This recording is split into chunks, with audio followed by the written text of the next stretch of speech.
வணக்கம் நண்பர்களே, உங்களை பாலாவின் அருஞ்சுவையத்துக்கு அன்புடன் வரவேற்கிறேன். இன்றைக்கி நம்ம கிச்சனில் பூசணிக்காய் பாசிப்பருப்பு கூட்டு எப்படி செய்கிறதுன்னு பார்க்கலாம். அதுக்கு தேவையான பொருட்கள்: ஒரு ஆஃப் சின்ன சைஸ் பூசணிக்காய் எடுத்து கட் பண்ணி வச்சுருக்கிறேன். அதுக்கப்புறமா 3/4 கப் பாசிப்பருப்பு, கொஞ்சமாக சின்ன வெங்காயம், ஒரு தக்காளி, ஒரு பச்சை மிளகாய், அதுக்கப்புறம் 3 பல் பூண்டு எடுத்து வச்சுருக்குது. வாங்க வீடியோக்குள்ளே போகலாம். அதுக்கு முன்னாடி நீங்கள் ஃபஸ்ட் டைம் நம்ம சேனலை பார்க்குறதா இருந்தால் நம்ம சேனலுக்கு சப்ஸ்கிரைப் பண்ணுங்கள். அப்படியே பக்கத்தில் இருக்கிற பெல் பட்டனையும் கிளிக் பண்ணிவிடுங்க.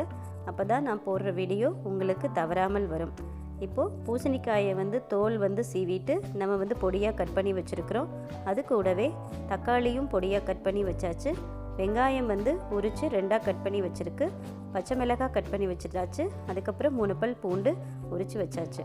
அடுத்து நம்ம பாசிப்பருப்பை கொஞ்சமாக மஞ்சத்தூள், பெருங்காயத்தூள், கொஞ்சம் ஆயில் விட்டு வேக வச்சு எடுத்து வச்சாச்சு. இப்போ வேக வைத்த இந்த பாசிப்பருப்பு கூட நம்ம நறுக்கிய காய்கறிகள் எல்லாத்தையுமே நம்ம ஆட் பண்ணிக்கலாம்.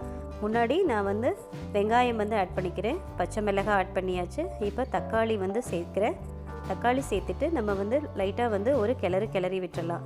அதுக்கப்புறமா நறுக்கி வச்ச இந்த பூசணிக்காயும் நம்ம கூடவே ஆட் பண்ணிக்கலாம். பூசணிக்காய் ஆட் பண்ணிவிட்டு கொஞ்சமாக நீங்கள் கிளறி விட்டுருங்க. பூசணிக்காயை நல்லா கிளறி விட்டாச்சு. இப்போ பார்த்திங்கன்னா பூசணிக்காயில் ரொம்ப சத்துக்கள் இருக்குது. இப்போ அது கூட நமக்கு கொஞ்சம் தண்ணி ஆட் பண்ண போகிறோம். இந்த தண்ணி கழுநீர், அதாவது அரிசி கழுவிய கழுநீர் நான் எடுத்து வச்சுருக்கேன். அரிசி கழுவிய கழுநீரில் பார்த்திங்கன்னா அவ்வளோ சத்துக்கள் இருக்குது. ஸோ அந்த கழுநீர் சேர்த்து நம்ம கொஞ்சமாக பூசணிக்காயை கொதிக்க வச்சிடலாம். ஒரு 5 to 7 மினிட்ஸ் நம்ம காய் நல்லா வேக வச்சிடலாம். அதிலே தண்ணியிலே வேக வச்சிடலாம். காய் நல்லா வெந்திருக்கான்னு நம்ம எடுத்து பார்த்துக்கலாம். இன்னும் நல்லா கொதி வந்துருச்சு. பூசணிக்காயில் பார்த்திங்கன்னா நிறைய சத்துக்கள் இருக்குது. மெயின்லி பொட்டாசியம் அதிகமாக இருக்குது. அது நம்ம பூசணிக்காய் எலும்புகள் பலப்படுத்தும். அதே மாதிரி நாடா புழுக்களை வெளியில் ஏற்றிடுது. குடலில் இருக்கிற நாடா புழுக்கள் எல்லாத்தையுமே பூசணிக்காய் வெளியேற்றிடுது. அதனால் நம்ம சாப்பாட்டில் மாதத்தில் ஒரு 2 times ஆகுது பூசணிக்காய் எடுத்துக்கிறது ரொம்பவே நல்லது. அது கூட இந்த பூசணிக்காய் ரொம்ப நம்ம பாரம்பரியமாக நம்ம முன்னோர்கள் அவங்க சாப்பாட்டில் சேர்த்துக்கிட்டதா. இந்த பூசணிக்காயை நம்ம பல விதங்களில் செஞ்சு சாப்பிட்லாம். பூசணிக்காய் கூட்டு, பூசணிக்காய் பொரியல், அதுக்கப்புறம் பூசணிக்காய் புளி பச்சடி, பூசணிக்காய் ஜூஸ், அந்த மாதிரி இந்த பூசணி விதைகளில் நம்ம பாயசத்தில் கூட பயன்படுத்தலாம். இப்போ தேவையான அளவு நான் உப்பு போட்டுக்கிறேன். கல் உப்பு தான் நான் போட்டிருக்கேன். உங்களுக்கு தேவைன்னா நீங்கள் சால்ட் ஆட் பண்ணிக்கலாம். இப்போ கல்லுப்பு போட்டுட்டு கொஞ்சமாக கிண்டி விட்டுட்டு மறுபடியும் நம்ம மூடி போட்டு மூடி வச்சாச்சு. இப்போ மறுபடியும் எடுத்து பார்க்குறப்ப பார்த்தீங்கன்னா காய் நல்லா சாஃப்டாக வெந்துருச்சு. ஸோ இதுக்கப்புறமா நம்ம வீட்டில் இருக்கிற சாம்பார் தூள் நம்ம ஆட் பண்ணிக்க போகிறோம். இப்போ பார்த்தீங்கன்னா பூசணிக்காய் நல்லா கொதித்து வந்தாச்சு. நம்ம நல்லா கிண்டி விட்டுக்கலாம். கிண்டி விட்டுட்டு நம்ம அந்த பச்சை வாசனை எல்லாமே போயாச்சு. அதுக்கப்புறமா நம்ம இனி தாளிக்கிறதுக்கு பொருள் எல்லாம் ரெடி பண்ணிடலாம். தாளிப்புக்கு தேவையானது ஒரு பெரிய வெங்காயம் எடுத்து கட் பண்ணி வச்சுருக்கேன்.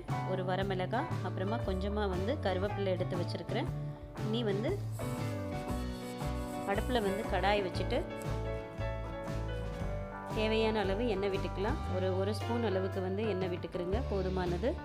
அதுக்கப்புறமா எண்ணெய் காஞ்சதுக்கப்புறம் கொஞ்சமாக கடுகு போட்டுக்கலாம். கூடவே உளுந்து சேர்த்துக்கலாம்.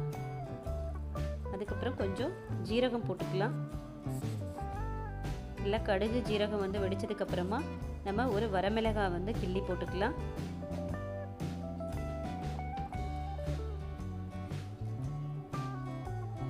வெங்காயம் போட்டுக்கலாம். கருவேப்பிலை சேர்த்துக்கலாம்.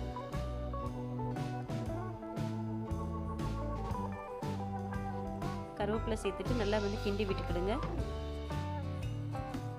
இப்போ கொஞ்சமாக நம்ம பெருங்காயத்தூள் ஆட் பண்ணிக்கலாம். இன்னும் கொஞ்சம் அது கூடயே நம்ம கரம் மசாலா தூள் கொஞ்சம் ஆட் பண்ணிக்கலாம். ஆட் பண்ணிவிட்டு நல்லா கிண்டிடலாம். இதை நம்ம தாளிச்சதை நல்லா வெங்காயம் வதங்கினதுக்கப்புறமா இந்த தாளிப்பை எடுத்து ஏற்கனவே ரெடி பண்ணி வச்சுருந்தா அந்த பூசணிக்காய் கூட நம்ம ஆட் பண்ணிக்கலாம். இப்போ பார்த்திங்கன்னா நமக்கு ரொம்பவும் சுவையான ஆரோக்கியமான பூசணிக்காய் ரெடி ஆயாச்சு.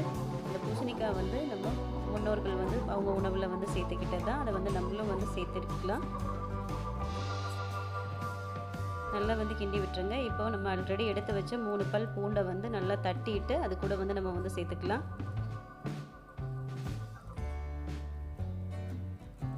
ஃபைனலாக வந்து நம்ம நறுக்கி வச்ச கொத்தமல்லி தழையும் சேர்த்துக்கலாம். இப்போது ரொம்பவும் சூப்பரான ஆரோக்கியமான பூசணிக்காய் பாசிப்பருப்பு கூட்டு ரெடி ஆயாச்சு. இது சாதம், இட்லி, தோசை, சப்பாத்தி எல்லாத்துக்குமே நல்ல ஒரு காம்பினேஷனாக இருக்கும். நீங்கள் உங்கள் வீட்டில் வந்து செஞ்சு பாருங்கள். செஞ்சு பார்த்துட்டு எப்படி இருக்குன்னு கமெண்ட்ஸில் சொல்லுங்கள். ஃபஸ்ட் டைம் நம்ம சேனலில் பார்க்குறதா இருந்தால் சப்ஸ்கிரைப் பண்ணிவிட்டு அப்படியே பக்கத்தில் இருக்கிற பெல் பட்டனையும் கிளிக் பண்ணிவிடுங்க. நண்பர்களுக்கும் ஷேர் பண்ணுங்கள். உணவே மருந்து.